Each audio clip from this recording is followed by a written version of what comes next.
MakeMytrip is definitely hailed as one of India's largest online travel company. The company's services and products include air tickets, customized holiday packages both international and domestic, hotel bookings, rail tickets, bus tickets, car hire, and facilitating access to travel insurances. With an employee count of more than 1,200, MakeMytrip has 54 offices across the country, including franchisee stores and branch offices, and 2 international offices, one in New York and another in San Francisco. Hello and welcome to VCC TV. Today we have Kalra, founder and CEO of MakeMytrip. Deep, who also happens to be one of the most active angel investors in the country, left his job in ABNAmro bank to follow his dream to found his own company. MakeMytrip, which was founded in the late 1990s, went through tough times but bounced back with the help of investors like Saif Partners. Today we have the man himself talk about his company and who is credited of having taken the company to NASDAQ, which commands a $1 billion valuation. Welcome to the show. From a banker to an entrepreneur and now taking MakeMytrip to the level to which it is now. If you can just trace back your journey a bit. I started my professional career in '92. I joined a bank. I worked with ABNAmro for about 3 years in corporate banking. Then I had a very interesting entrepreneurial opportunity with a company called AMF Bowling out of Richmond, Virginia, and brought the sport of 10-pin bowling and pool tables to India. I really enjoyed what I did, although I can't say it was a kind of outstanding success, but I learned a lot doing dhanda in India. And then I worked with GE Capital for a little over a year, doing something called business development for their retail businesses, what is now called GE Money, then GE Countrywide, and looking at new avenues for distribution. So basically these 8 years of professional life, I think, taught me a lot. One of the biggest lessons for me was that to kind of figure out my own mojo, if you will. So really what makes me happy, what I really enjoy doing. And I think the one common thread across all of that was really doing something new, going down the untrodden path. And I really enjoyed that. So, if I looked at all 3 stints, I really enjoyed AMF Bowling. And it wasn't because of the financial success there, because, that was not the case. But it was really doing something where there were no rules and you had to actually set the course. And then I really enjoyed working with internet opportunities while in GE and looking at the internet as a platform for distribution channels. And I combined the two and I said I really want to do my own thing, and the internet is perhaps the perfect ground to take off on. So really that was the start of my entrepreneurial journey and the start of MakeMytrip in 2000. MakeMytrip is now 12 years old. It seems just like yesterday. The first 5 years we focused on the NRI market out of the US because the market out here wasn't really ready to buy. But things changed fundamentally by 2004, 2005. I think the market started really opening up with the low-cost carriers coming in, with I think Indian Railways getting people comfortable to buy online. We seized that opportunity and we launched our India offering in 2005. And I think I can safely say now that there's been no looking back. 2005 to now, it's been really, really frenetic growth. So we were only about $20 million in terms of total gross sales, or about 100 crores in 2005 when we launched. And the last fiscal, March 2012, we closed at just about $1 billion, or about 5,500 crores in terms of gross sales. So the growth in these 7 years has been stupendous by any standards, 55x. And I think it's really because the macro environment, except the last year, which has been fairly difficult, I guess, has been pretty conducive. A lot of people have moved online.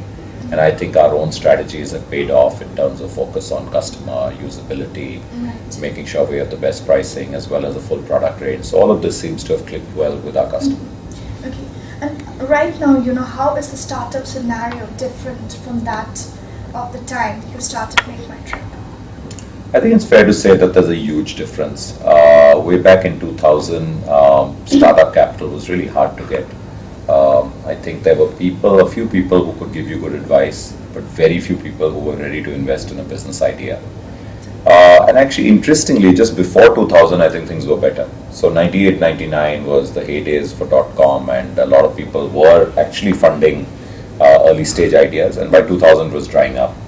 I think we were probably among the last guys to get some early stage funding in 2000, and then the whole meltdown happened. So I guess luck has played its part. So in a way, it's come the whole circle. Because then from 2001 to 2005, I think there was no funding out here at all. 2005, some of the, I think, longer term viewing VCs started coming into the market and opening up the market. And then it really picked up momentum. So I think 2006, 7, 8, there was a lot of investment. 8, again, there was a little bit of a slowdown. But what has fundamentally changed, I think, now is that you have beyond just capital. So I look at 3 or 4 ingredients which are important. One is capital early stage, much more now. Angel funds almost getting established. I think there are about maybe 6 to 10 well-established angel funds in the country, looking for good ideas, ready to fund business plans. When you say angel fund, it means they're ready to fund something very nascent and very new, an idea, a business plan. That's happened. The other very important component and often underrated is mentoring and advice. Organizations like TI, the Indus Entrepreneurs, are actually doing a lot for giving mentoring and the right advice. I sometimes think it's more valuable than capital, because folks out there will tell you what not to do and what to do, and can save you a lot of time, as well as make sure that you avoid costly mistakes. I think the third and perhaps a very critical component also is around ability to hire and manpower. So I think that has changed, where it'll be fair to say that entrepreneurship is now considered something not just cool and good, but I think something which has real potential. I think a few success stories that have really helped people think that, hey, this is some place where we can A, learn a lot, and then B, probably do our own thing. And perhaps if you look at the rest of it, I think incubation, which is fairly new now, but all the IITs and IIMs have good incubation facilities. So overall, the climb has really improved. Has it improved for right across down the pyramid? Probably not. Yeah. Okay, and you're definitely one of the most active angel investors in the country. So how do you kind of choose the companies you invest in, and then subsequently mentor them? Yeah, so I don't think that's an accurate statement. I don't think I'm one of the most active. There are many active angel investors. I have made some investments, but to be very honest, I am now looking more towards investing in angel funds who will make those investments, for a very simple reason. It's the time commitment. So the time required to evaluate an investment, even expertise. I'm not sure I have all the expertise to evaluate the investments the way I would say specialized investors do. So I would rather leave it to the specialists and focus on task at hand. I have a full-time job, with MakeMytrip, and there's hardly any other time. So we focus a lot on investments for MakeMytrip, which are all travel related. But all other investments, by and large, now I'm funneling through. I have made some in the past, but I'm funneling all new investments through some angel funds where I've invested. So that means you will stop investing personally, and maybe you'll do it through all those angel networks. So I think the right way to put it is not directly, but indirectly. So these will still be personal investments, but there'll be indirect investments through a fund. Yeah. Okay. And if you can just talk about the current investment scenario in India, how difficult or easy it is right now to raise money. Sure. So we spoke about the early stage, where early stage has definitely become easier. It's also become, I would say, much easier for people who are coming from almost a privileged background of either a top school or a good school.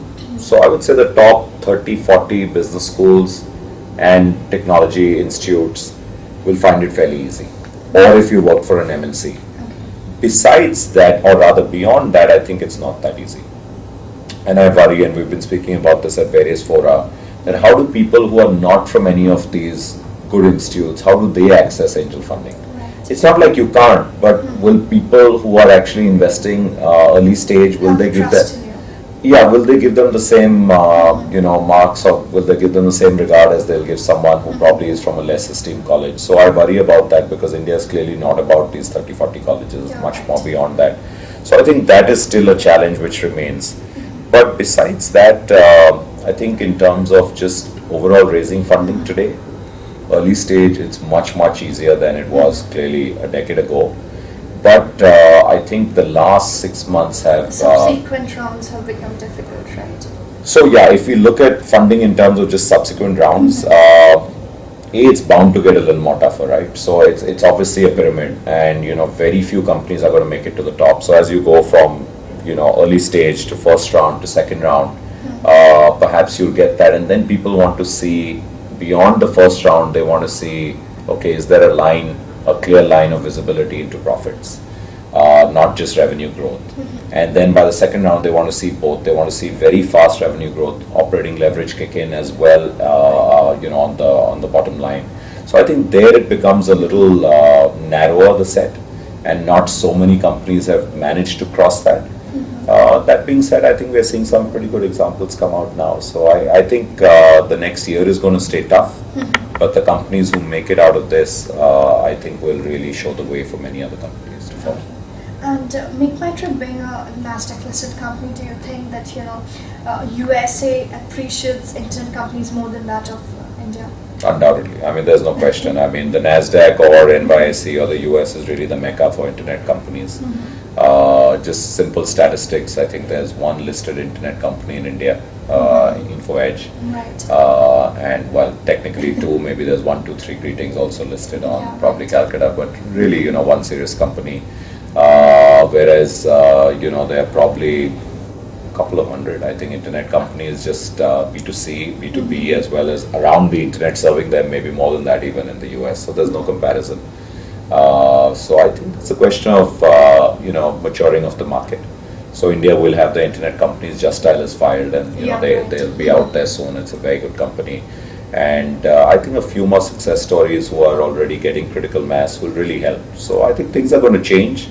But if you're looking for better appreciation, equal to better valuations, it's clearly the US, there's no question. Sure. And coming back to MakeMytrip, like your last quarter, your revenue was up by 23.2%. And what were the various aspects that contribute to this growth? So I think you're looking at it on a Q&Q basis. That's one way of looking at it. The other way of looking at it is really on an annual basis, on a growth. That's really the right way, because you take away all seasonality. So last quarter, the growth was still pretty good, despite actually, pretty tough times, and our investors were very happy with the growth. That's what we heard back from the street. Depreciation and all these things. Correct, correct. So our hotel and packages side of the business has been growing really well, and that is an area where we're focusing on. We've managed to change our product mix very successfully shifted from 90-10 when we listed 2 years ago to about 75-25. And that focus on the hotel and packages side is growing further. Our ancillary businesses grew pretty well. Air was obviously tough right now, and the environment is pretty hard, as we are all aware. So I think continued growth on the hotel side, online hotels, as well as package side. Most of the packages are today sold over the phone. Will help us, grow in the same way. Okay. And if you can just give us a percentage breakup, that what percentage of your business comes from each of these sectors, like rail, flight, all these things. Sure. So how we report this out to our investors and to the public is we have one segment which is air, which includes domestic air, international air ex-India, as well as inbound US-India. That all put together for our last quarter was about 75%. That's still the bulk. This is on revenue basis, not on gross basis. Then we report hotel and packages together. This is domestic hotels and international hotels, and this is domestic packages and international packages, or holidays. That together was about 21%. And the balance 4% came from what we call ancillaries or others.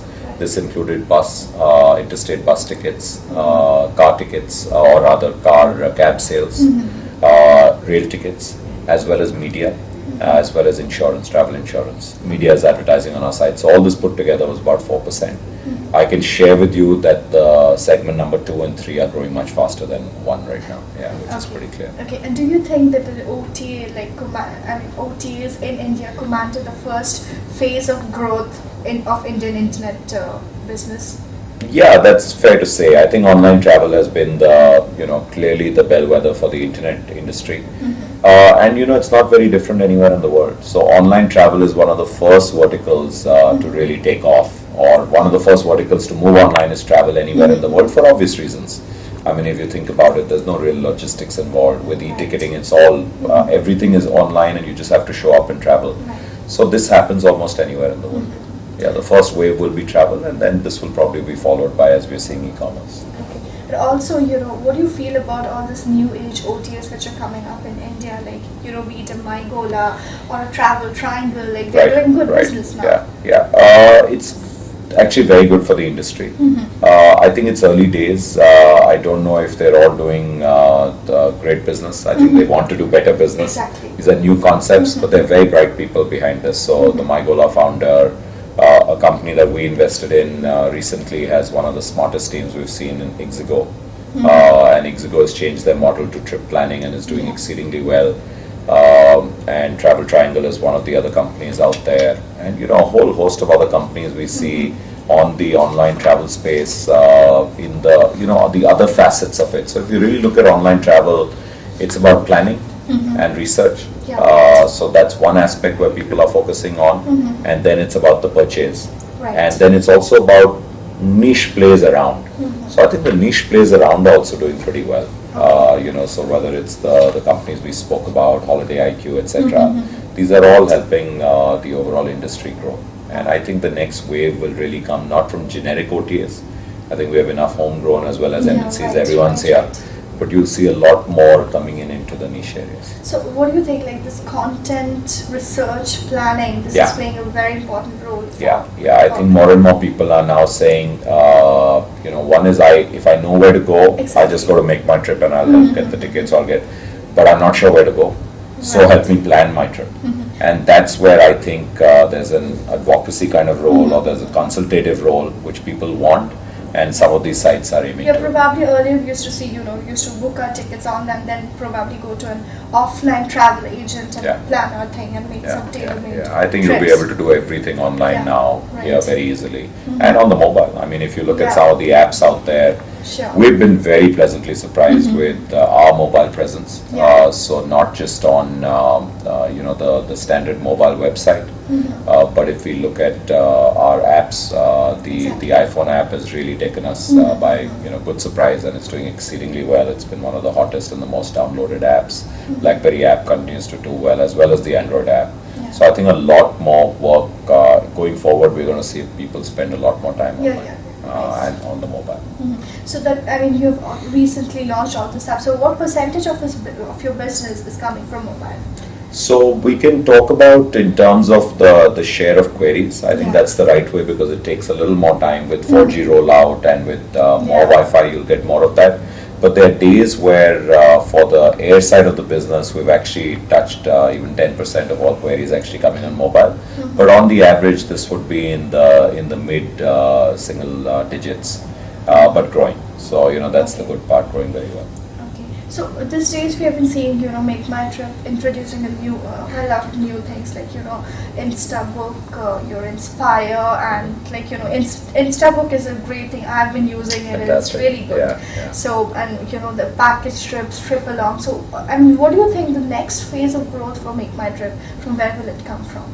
I think you've picked on some of the really cool features we've launched, and the reason for launching these features is not that we think they're cool.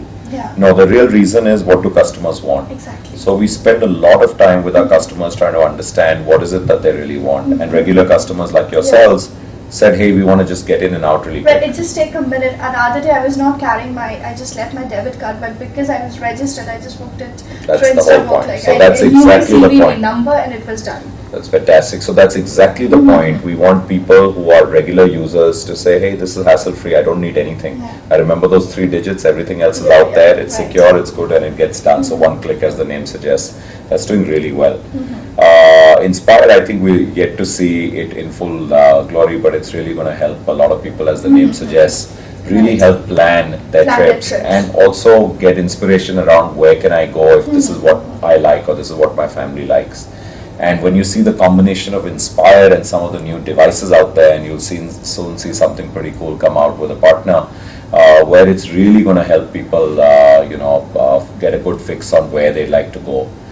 Trip along is something very exciting on the social side, and we are seeing more and more people take to this, where people will register and share their travel plans, and other people who are their friends, let's say on Facebook, will know their travel plans, and if they are planning as well, if they are traveling on the same time, will know that they can meet up with this person at the airport or in that city or on that flight.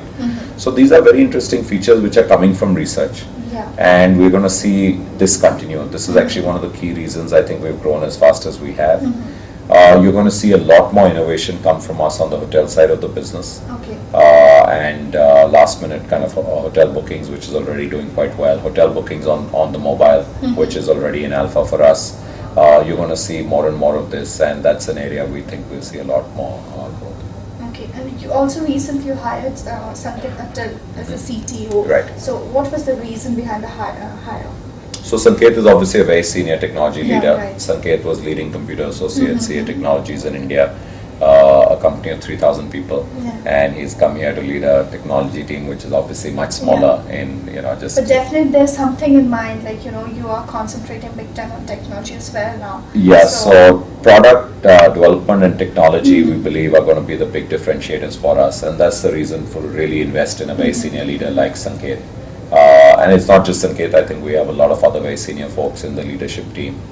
I'm a firm believer that it's really our people who will set us apart, and that's where we need to make the investments to really get the resultant product coming out, and Sanket is one example of those kind of hires.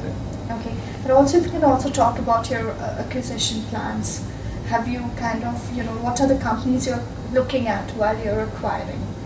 Yeah, so obviously it's hard to mention names of companies. What I can share with you, Nanna, is the kind of companies we look at. Yeah, so we look at M&A in three broad buckets, or three lenses, if you will. The first one really being around supplier disintermediation, which means that how can we cut out from the supply chain and really extract value. So if you look at our investment in Singapore, a company which we now own virtually 100%, Luxury Tour and Travels, they were on the ground hotel aggregators and tour suppliers, and that really helped us take away a very critical component from the value chain and come in there, and therefore add value overall to the system. If you look at My Guest House, very similar. They were aggregating small guest houses and inns, and that was an area we were excited about. So the second bucket for us is around new customer segments, and My Guest House is clearly one of those new customer segments which we were not focused on but wanted to be. And the third one would be around niche travel technology players. So ixigo is a very good example of the third one, as well as My Guest House. My Guest House actually interestingly plays in all three areas. So it's supplier disintermediation, it's new customer segment, as well as it's travel technology. Okay, and have you kind of earmarked a particular budget for acquisition? Not really, but most of our the money that we've raised is towards inorganic needs and towards inorganic opportunities, because we have been cash flow positive over the last couple of years. So it's not really for our own internal needs, but it's really for M&A. So most of the cash that we've raised will go towards M&A. Okay, and what's the marketing strategy you have for maybe the coming 2 years? Again, very hard to give a forward-looking statement. But what I can say, I think one of the reasons for our success so far has been very focused marketing and a very ROI-driven approach on the online side. On the offline side, I think we have leveraged brand pretty well, and TV has worked for us very well to help build the brand and to build salience around the brand. So I think you can expect to see a continued move in the same direction, where you're going to see brand overall, MakeMytrip and what it stands for, come across in the mainstream kind of media areas. But you'll still see a lot of online advertising from us in areas where we are looking at performance kind of marketing. So you'll see keyword buys continue in the key areas on hotel and packages and air. I think that's still critical and very important. The exact ratio of the two is something we obviously tweak. We also believe that one of the big reasons for success has been the fact that our direct traffic has grown over time very strongly. So our direct traffic is now very close to 50%, which is really huge, which means people typing in MakeMytrip in their browser. And that is the hallmark of a strong brand. Okay, and have you kind of, set up some milestones for 2012? Like it's nearing an end, so we gave guidance last year, and we give annual guidance on revenue growth, and our guidance for the year is between 30 to 32% growth on constant currency. So do you think you'll meet that? Well, that's why we give guidance. So that's the whole idea. Yeah. Okay, and lastly, one last question. Like there must have been various highs and lows in your life as an entrepreneur, and what kind of keeps you going? I think it's the very same highs and lows. So I think you get bolstered up, and you get a really big kind of boost of adrenaline every time you hit a new high. So a new peak, whatever it is, whether it's listing, or whether it's investing, acquiring companies, or whether it's overachieving your targets. These are highs. I think, and the lows actually, I think, are the ones where you learn the most from. So in the highs, you tend to get a little heady and get carried away, but the lows, which always come, bring you back to earth. And lows are a great time. So failures, I think, is I really firmly believe that failures are really one step closer towards success. Thank you so much. Yeah, thanks. It's been a pleasure. Thanks a lot.